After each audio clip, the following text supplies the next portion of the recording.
अब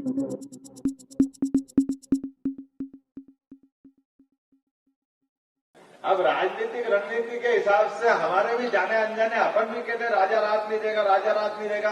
अरे राजा तो बाबा महाकाल है, हम तो सब बेटे हैं उनके, क्यों रात नहीं देंगे? बाबा महाकाल के बाल बच्चे हम हैं।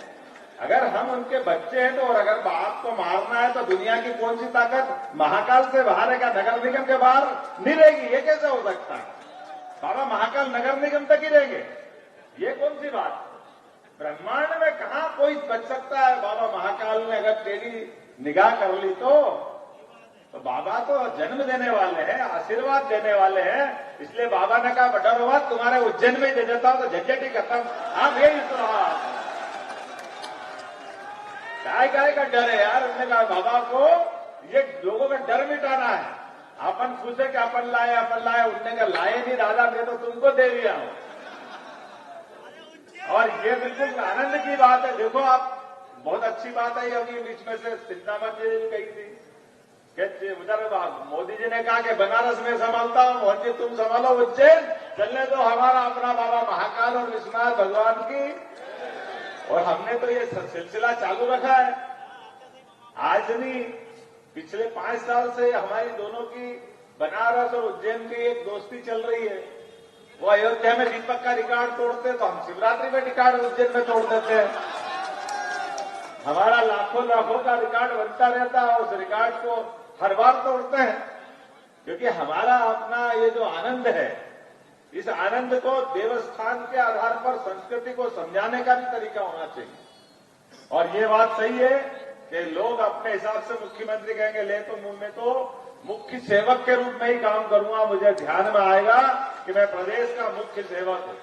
और काम के मामले में परमात्मा की दया है। मैंने कलेक्टर से कहा कि घर बाद में जाऊंगा, पहले कैंडिडेट का रास्ता दिखाना, बहुत दिन से काम अधूरा पड़ा है, उसका निराकरण करना है।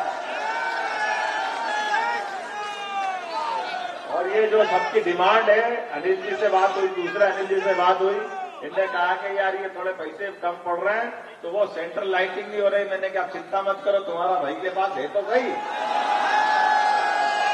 इसमें क्या फर्क पड़ेगा?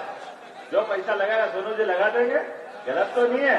बीच में सेंट्रल लाइटिंग करेंगे ताकि रोड का अधिकतम उपयोग हो जाए। रोड क्यों छोटा करो?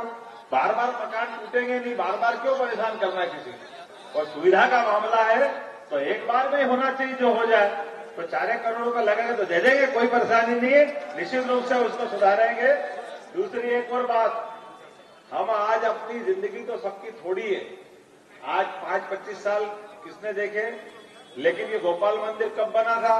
1940 के आसपास। और ये चौक बना था और बाईजाबाई का मंदिर बना था। उसके बाद में हमको मालूम है कि इस मंदिर के आसपास का ये पूरा मुख्य बाजार है।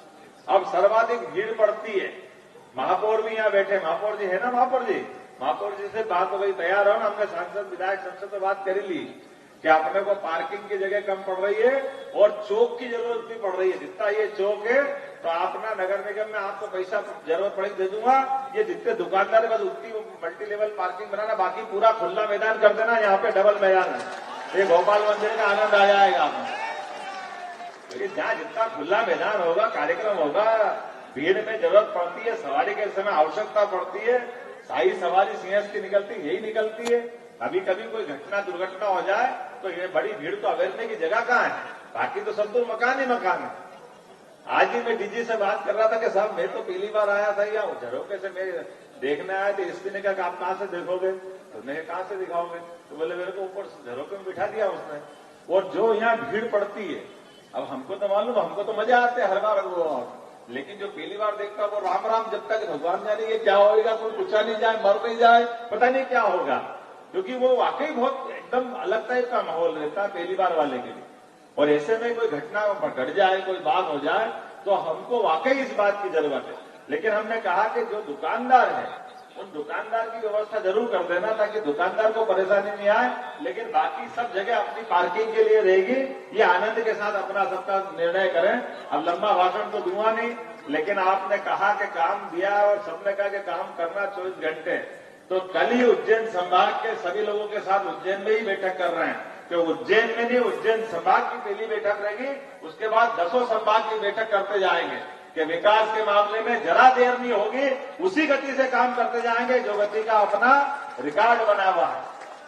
और एक बात हमारे लिए पिछली बार माननीय शिवराज सिंह जी चौहान के माध्यम से हमने कैबिनेट कराई और हमने कहा था कि हमारे बाबा महाकाल के सवारी में बैंड की जरूरत पड़ती है और वो बैंड था विकास के मामले में धरातल पे देखते हुए जो जहां की बात वहीं करने की जरूरत, जब वहीं करेंगे तो उसके रिजल्ट भी आएंगे। तो आज तो लंबा नहीं बोल रहा हूं, लेकिन टुकड़े टुकड़े में ऐसे कई बार आपको अलग अलग शुरुआतें मिलती जाएगी। बोले महाकाल महाराज की। और सच मानो मैं आपका एहसानमंद हूं, वाकई जितना दिल से आपने, मैं आभार मानता हूं कि जो स्वागत आपने किया, जितने प्रकार से आपकी मेहनत हुई है, ये जो आइडिया है, ये हमारे अनिल जी, रवि जी, बाकी दोनों जिलाध्यक्ष और बाकी विधायक वरिष्ठ जन सबने प्लान किया। सारे के सारे लोग, मैं सबका आभार मानता हूं, क्योंकि ये बात सही है कि हमारे पास ये जो उपलब्धि हासिल हुई थी वो उपलब्धि भी कम नहीं है, लेकिन आपका जो स्वागत है उपलब्धि से भी ज्यादा है। मैं आपका एहसान मानता हूं। बहुत बहुत धन्यवाद। भारत माता की जय। क्योंकि आपका एहसान मेरे लिए नहीं है, आपका एहसान मोदी जी के लिए। ये मोदी जी के लिए जोरदार तालियां बजाओ। मोदी जी ने निर्णय किया है कि हमारी पीढ़ी परिवर्तन होना चाहिए, हर अगली पीढ़ी के लिए आना चाहिए। जब शिवराज जी को मौका मिला था, वो दौर भी हमारे सबके सामने था, जब पटवा जी से लेके कैलाश जोशी तक सारे वरिष्ठ जन, विक्रम वर्मा जी से लेके सारे लोग आज से 15 साल पहले, 18 साल पहले सब मैदान में थे।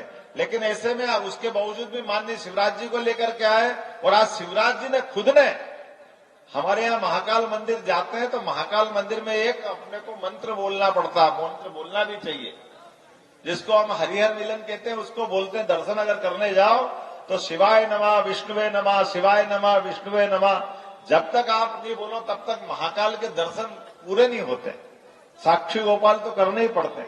और मैं भाग्यशाली हूं कि हमारे यहाँ शिवाय नमः, विष्णुवे, शिवराज जी और विष्णु जी हमारे अध्यक्ष और शिवराज जी हमारे तत्कालीन मुख्यमंत्री, दोनों ने मेरे को ये अपना एक अवसर दिया। माननीय मोदी जी के आशीर्वाद से, माननीय नड्डा जी, अमित शाह जी और ये सारे लोगों ने आकर के दमदारी के साथ जिस प्रकार से ये पूरा हम सबको काम करने का मौका देकर के एक संबल दिया है, इस संबल के सहारे से, क्योंकि आज की ये यात्रा विकास यात्रा थी, माननीय मोदी जी ने हमको पूरे प्रदेश के अंदर, क्योंकि चुनावी राज्य होने से हम उस समय वो अपनी यात्रा नहीं निकाल पाए थे। ये विकास यात्रा जिसके माध्यम से माननीय मोदी जी की सरकार ने विगत 10 साल में जो काम किया है, वो घर घर तक पहुंचाना, जनता तक पहुंचाना। तो एक साथ 5 राज्यों का आज लोकार्पण हुआ है, उस यात्रा का ही निमित्त है और माननीय मोदी जी का प्रताप है। इतनी भारी भीड़ के साथ हमने पूरा आयोजन संपन्न किया है। मेरी अपनी ओर से, सरकार की ओर से भी मैं माननीय मोदी जी का अभिनंदन करता हूं कि उनने हमको मौका दिया है और हम सब मिलकर के 26 जनवरी तक ये पूरी यात्रा में सतत लगेंगे, ये संकल्प भी करते हैं। बहुत बहुत धन्यवाद। भारत माता की जय।